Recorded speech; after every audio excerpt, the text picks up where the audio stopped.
1947 में इंडिपेंडेंस के बाद से 70 सालों में पहली बार कोई पीएम इसराइल का दौरा कर रहा है, और इसे लेकर देश और देश के बाहर काफ़ी बहस चल रही है, क्योंकि इसराइल अपने आप में एक बहुत ही कंट्रोवर्शियल कंट्री है।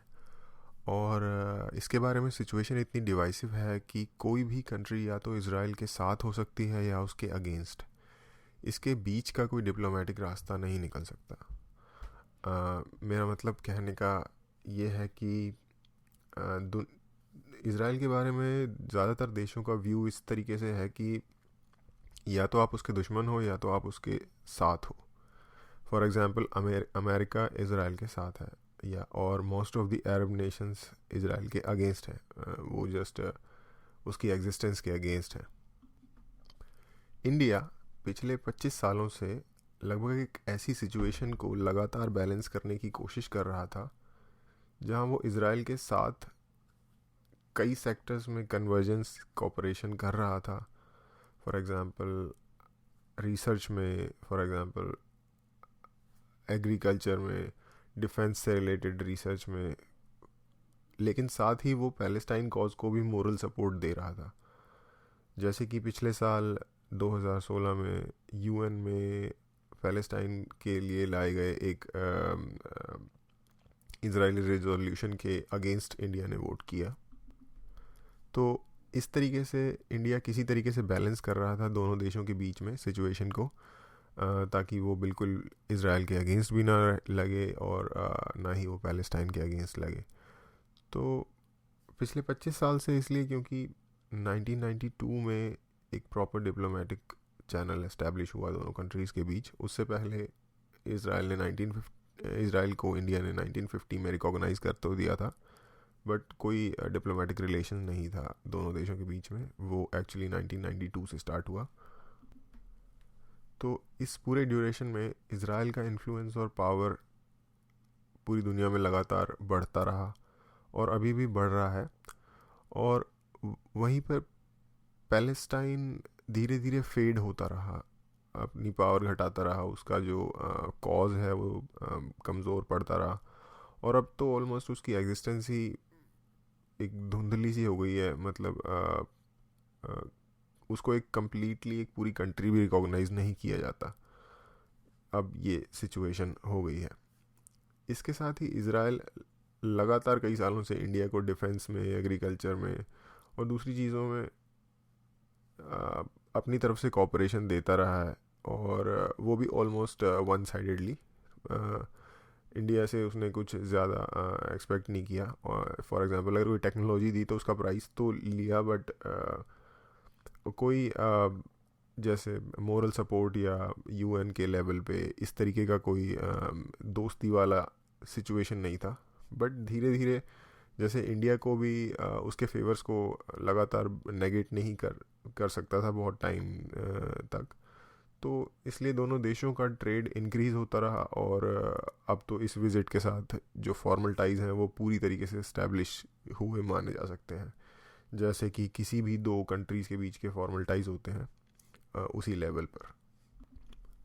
तो इस रिलेशन का पूरी तरीके से इस्टेब्लिश नहीं होने के पीछे एक जो सबसे मेन रीज़न था वो ये था कि नेहरू जी ने स्टार्टिंग में 1947 से ही पैलेस्टाइन को सपोर्ट किया, और उसके अलावा भी कई देशों और कम्युनिटीज़ की जो भावनाएं हैं, जो इंडिया के पड़ोसी हैं और दोस्त हैं, उनको उनकी भावनाओं का भी ध्यान रखते हुए इस बात से एब्सटेन किया गया कि इसराइल के साथ बहुत ज़्यादा क्लोज रिलेशन नहीं बनाने चाहिए।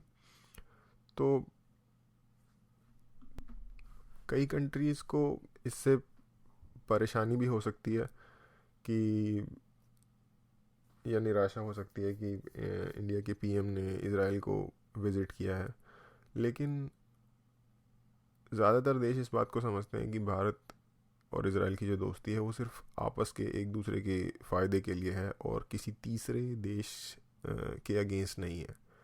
भारत अभी भी पैलेस्टाइन का उतना ही अच्छा दोस्त है, और ख़ुद पैलेस्टाइन गवर्नमेंट का भी यही कहना है था जब उनसे पूछा गया कि पीएम मोदी इसराइल जा रहे हैं बट पैलेस्टाइन नहीं जा रहे, तो उनका क्या इस पे रिएक्शन है। तो उनका यही कहना था कि इस चीज़ को out of the proportion blow नहीं करना चाहिए, और ये कोई बड़ी बात नहीं है। वो पूरी तरीके से आश्वस्त हैं कि इंडिया उनका उतना ही अच्छा दोस्त है। तो ये एक अच्छी बात है। सोच बदल रही है, टाइम के साथ साथ डायनामिक्स चेंज हो रहे हैं। इस विज़िट का एक और फॉल आउट इंडिया के तरफ के लिए ये हो सकता है कि जो इंडिया में एक बहुत बड़ी मुस्लिम पॉपुलेशन है, ऑलमोस्ट 140 से 150 मिलियन के आसपास मुस्लिम सिटीजन्स हैं इंडिया के। तो उन लोगों को कहीं ना कहीं इस बात से चोट पहुंच सकती है कि मतलब इज़राइल के साथ इंडिया दोस्ती बढ़ा रहा है, क्योंकि जो उनके हिस्टोरिकल रिलेशंस और कॉम्प्लिकेशंस आपस में रहे हैं उनकी वजह से। लेकिन आज के टाइम में लोग फिर भी ये बात समझते हैं कि अगर कहीं से भी दुनिया में हेल्प और कोऑपरेशन हो सकती है तो वो करनी चाहिए, क्योंकि ये जो करंट इरा है ये वॉर का टाइम नहीं है। या इस समय, आज के समय में लोग इकोनॉमिक प्रॉस्पेरिटी के पीछे जाते हैं। इकोनॉमिक डेवलपमेंट आपकी कंट्री में कैसे हो सकती है, इसी के पीछे जाते हैं। आपकी कंट्री किस तरीके की इकोनॉमिक डेवलपमेंट कर रही है, ये इस बात की रिफ्लेक्शन दिखाता है कि आपकी कंट्री कितनी पावरफुल है, ना कि आपने कितनी लैंड ग्रैब कर ली, या फिर आपने कितने देशों को हरा दिया, या फिर आपकी आर्मी कितनी पावरफुल है। इससे ज़्यादा इम्पोर्टेंट आज के टाइम में ये चीज़ें देखी जाती हैं कि आपकी कंट्री की इकोनॉमिक सिचुएशन क्या है, आपकी कंट्री की इकोनॉमिक ग्रोथ कैसी है, जॉब प्रोस्पेक्ट कैसा है आपकी कंट्री में। तो ये चीज़ें ज़्यादा इम्पोर्टेंट है आज के टाइम में। तो उस हिसाब से भी लोग समझते हैं कि इंडिया और इज़राइल का जो रिलेशन है वो डेवलप होना चाहिए, फुली डेवलप होना चाहिए, इतना भी हो सकता है, क्योंकि ये इकोनॉमिक प्रोस्पेक्ट से एक बेटर बात है। और इन दी एंड आई थिंक कि इस विज़िट की सबसे अच्छी बात इज़राइल गवर्नमेंट और वहाँ की पब्लिक की इस विज़िट के प्रति ईगरनेस है। जैसा कि देखा जा सकता है, इज़राइल के पीएम ने इंडियन पीएम का खुद एयरपोर्ट पे आके कितना शानदार स्वागत किया। जैसे कि बेंजामिन नेतन्याहू जो कि इज़राइल के प्राइम मिनिस्टर हैं, वो खुद एयरपोर्ट पे आए और उन्होंने पीएम मोदी को रिसीव किया।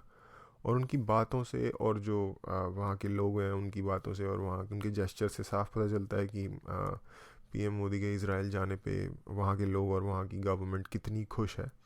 और इज़राइल एक ऐसी कंट्री है जो इंडिया को out of the share will पसंद करती है, मे बी हिस्टोरिकल बैकग्राउंड के बेस पे, या कल्चर को लाइक करते हैं इंडिया के वो लोग।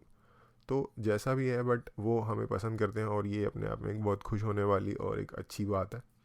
और कोशिश करनी चाहिए हमें भी कि हम भी उस चीज़ को रेसिप्रोकेट करें, उनको भी रिस्पेक्ट दें और उनको भी पसंद करें। तो इस तरीके से भी ये एक अच्छी चीज़ है। तो देखते हैं फ्यूचर में ये कैसे अनफोल्ड होता है, बट अभी तक की सिचुएशन यही है। तो थैंक्स फॉर लिसनिंग, और आज के लिए इतना ही। Thank you.